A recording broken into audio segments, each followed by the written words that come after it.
DM आरती सिंह सादे कपड़ों में अपनी छोटी बहन के साथ एक ऑटो रिक्शा में बैठकर मॉल में शॉपिंग करने जा रही थी। तभी रास्ते में एक चेकपोस्ट पर पुलिस ने ऑटो रिक्शा को रोक लिया। इंस्पेक्टर अशोक सिंह ने ऑटो चालक से कागजात की मांग की और कमी निकालते हुए रिश्वत की मांग शुरू कर दी।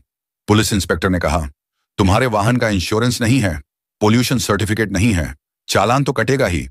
ऑटो चालक हाथ जोड़कर बोला, साहब मुझसे गलती हो गई, कागज मेरे पास हैं लेकिन घर पर छूट गए हैं, मैं कल दिखा दूंगा, कृपया माफ कर दीजिए। इंस्पेक्टर अशोक सिंह ने सख्ती से कहा, नहीं चालान तो कटेगा, अगर चालान नहीं कटवाना चाहते तो 2000 रुपए दे। यह सुनकर डीएम आरती सिंह चुपचाप पूरी घटना देख रही थी। ऑटो रिक्शा वाला विनम्रता से कहता है, साहब अभी तो मैं घर से निकला हूं, दिन की शुरुआत ही हुई है, मेरे पास पैसे नहीं हैं, अभी तक मैंने एक भी रुपया नहीं कमाया है, मैं आपको कहां से पैसा दूं। पुलिसकर्मी तंज कसते हुए जवाब देता है, तुमने कल तो कमाया होगा, वह पैसा कहां गया, उन्हीं पैसों में से दे दो। ऑटो चालक ने निराश स्वर में कहा, साहब वह पैसे तो कल ही खर्च हो गए, मेरे पास सच में पैसे नहीं हैं, आप मुझे माफ कर दीजिए, आगे से ऐसी गलती कभी नहीं करूंगा, मैं हमेशा अपने कागज साथ रखूंगा।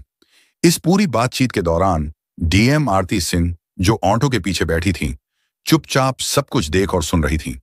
जब police inspector Ashok Singh auto rickshaw वाले पर रोब डालते हुए कहा, अबे गरीब भिखारी, तेरे पास 2000 रुपये नहीं हैं, किसी भी तरह से मुझे 2000 रुपये दे, नहीं तो तेरी ऑटो रिक्शा को जब्त कर ली जाएगी।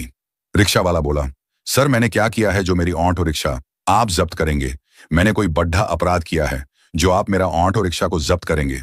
यह सुनते ही इंस्पेक्टर आग बबूला हो गया और उस ऑटो ड्राइवर को एक थप्पड़ जड़ दिया और बोला, मुझसे जवान लड़ता है, तेरी इतनी औकात है। यह देखकर डीएम आरती सिंह को गुस्सा आ गया। वह ऑटो से उतरकर उनके पास गईं और उन्होंने पुलिस वाले से कहा, आपको इस ड्राइवर को थप्पड़ मारने का अधिकार किसने दिया? यह कोई तरीका है? यह भाई रोज मेहनत करके गाड़ी चलाता है, इसी कमाई से इसके घर का चूल्हा जलता है, अगर इससे कोई गलती हुई है तो आप इसे रिश्वत और थप्पड़ मारोगे और इसकी ऑटो को जब्त करोगे? यह कैसा कानून है?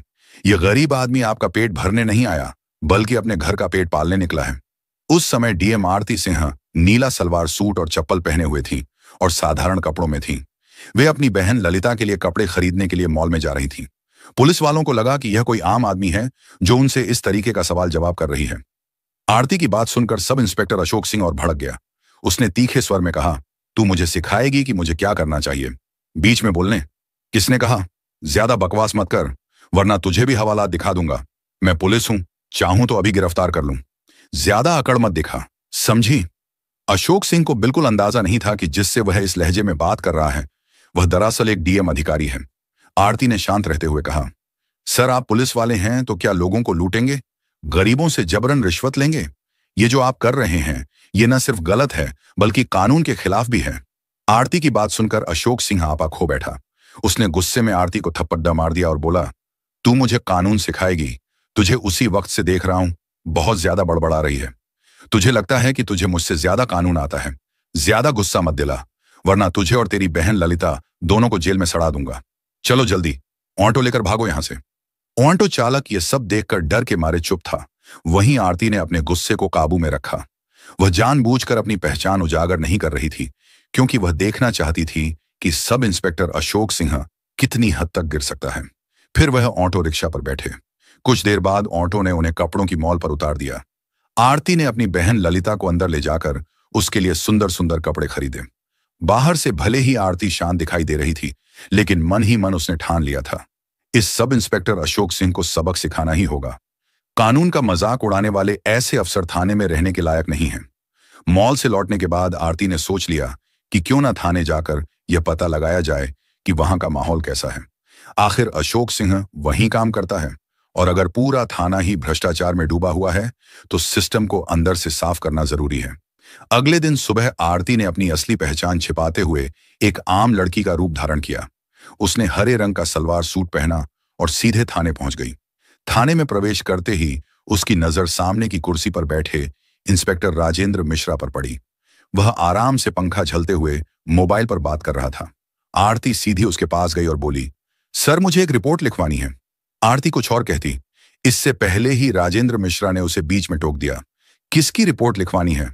तुझे पता नहीं, यहां रिपोर्ट लिखवाने की फीस 5000 रुपये लगती है। पैसे लाई है क्या? अगर पैसे हैं तो बोल, वरना फौरन दफा हो जा। यह सुनकर आरती की आंखें गुस्से से लाल हो गईं। वह हैरान थी कि इस थाने में खुलेआम भ्रष्टाचार हो रहा है और जिले की डीएम अधिकारी होने के बावजूद उसे अब तक इसकी भनक तक नहीं लगी। आरती ने गहरी सांस ली और सख्त स्वर में कहा, सर आप हमसे रिश्वत क्यों मांग रहे हैं? रिपोर्ट लिखवाने के लिए कोई शुल्क नहीं लगता। ये जो आप कर रहे हैं ना सिर्फ गलत है, बल्कि कानून के खिलाफ भी है। यह सुनकर राजेंद्र मिश्रा भड़क उठा और बोला, क्या कहा तूने मैं गलत कर रहा हूं? तुझे मुझसे ज्यादा कानून आता है। क्या ज्यादा बकवास मत कर, वरना अभी तुझे अंदर करवा दूंगा। आरती समझ चुकी थी कि यह इंस्पेक्टर भी उसी रास्ते पर है जिस रास्ते पर अशोक सिंह था। उन्होंने शांत रहते हुए पूछा, आपके थाने का सब इंस्पेक्टर अशोक सिंह कहाँ है? राजेंद्र मिश्रा झल्लाकर बोला, क्यों तुझे उससे क्या काम है? मुझसे सवाल मत कर, खुद जाकर बात कर ले। आरती ने फिर कहा, सर आप रिपोर्ट लिखिए, वरना मैं आपके खिलाफ एक्शन लूंगी। आप मुझे नहीं जानते कि मैं कौन हूं। यह सुनकर राजेंद्र जोर से हंसा और बोला, तू मुझे धमका रही है? तुझे देखकर तो लगता है या तो तू भिखारी है, या कूड़ा कचरा उठाने वाली, या फिर किसी घर में झाड़ू पोछा करने वाली होगी। यहां रिपोर्ट नहीं लिखी जाएगी। अब निकल जा, वरना धक्के मारकर बाहर फेंकवा दूंगा। आरती ने खुद को कंट्रोल किया। वह समझ गई थी कि ये सब के सब उसी पानी से नहलाए हुए हैं जिस पानी से इंस्पेक्टर अशोक नहला है, और उन्होंने मन ही मन ठान लिया या इन्हें मजा छकाना ही पड़ेगा। लेकिन पहले मुझे इनकी पूरी करतूतों को देखना चाहिए। फिर वह थाने से बाहर निकलकर थोड़ी देर सोचा, फिर अपना मोबाइल निकाला और अपने अधिकारी आईपीएस और आईएएस को फोन कर दिया कि इस थाने में मैं मौजूद हूं, आप लोग मेरी गाड़ी लेकर आओ। इतना कहकर वह दोबारा थाने में प्रवेश किया। जैसे ही राजेंद्र ने उसे देखा, वह गरजते हुए बोला, ये लड़की फिर से आ गई। तुझे समझ में नहीं आता, चल तुझे सबक सिखाता हूं। अब तो लगता है तुझे जेल में डालना ही पड़ेगा। राजेंद्र मिश्रा ने गुस्से से कहा। आरती ने बिना घबराए धीमी मगर स्पष्ट आवाज में जवाब दिया, सर मुझे सिर्फ रिपोर्ट लिखवानी है। आप रिपोर्ट दर्ज कीजिए। अगर आप ही जनता के साथ ऐसा बर्ताव करेंगे तो हम न्याय की उम्मीद किससे करेंगे? मगर मिश्रा फिर वही रट दोहराने लगा। मैंने कहा ना रिपोर्ट लिखवानी है तो 5,000 रुपए निकालो। बिना पैसे यहां कुछ नहीं होगा। बार बार परेशान मत कर, वरना धक्के मारकर बाहर फेंक दूंगा। आरती मन ही मन सोच रही थी, कितने नीचे गिर चुके हैं ये लोग। इन्हें इतना भी नहीं मालूम कि किसी महिला से कैसे बात की जाती है। वह हल्की मुस्कान के साथ बोली, देखिए सर, आप रिश्वत क्यों मांग रहे हैं? कानून में कहीं नहीं लिखा कि रिपोर्ट दर्ज करने के लिए जनता से पैसे लिए जाएं। आप साफ साफ कानून तोड़ रहे हैं। अगर आपने रिपोर्ट दर्ज नहीं की तो मैं आपके खिलाफ सख्त कार्रवाई करूंगी। आप खुद को बड़ा अधिकारी समझते हैं, लेकिन आपको अंदाजा भी नहीं कि आपके साथ आगे क्या होने वाला है। यह सुनकर मिश्रा बुरी तरह तिलमिला गया। उसने 2 सिपाहियों को इशारा करते हुए आदेश दिया, इस लड़की को बाहर निकालो और सबक सिखाओ। यह ऐसे नहीं जाएगी। दोनों सिपाही आरती की ओर बढ़े ही थे हाथ पकड़ने को कि तभी थाने के दरवाजे से कड़क आवाज गूंजी, रुको। सबकी नजरें दरवाजे की तरफ घूम गईं और वहां खड़े देखकर सभी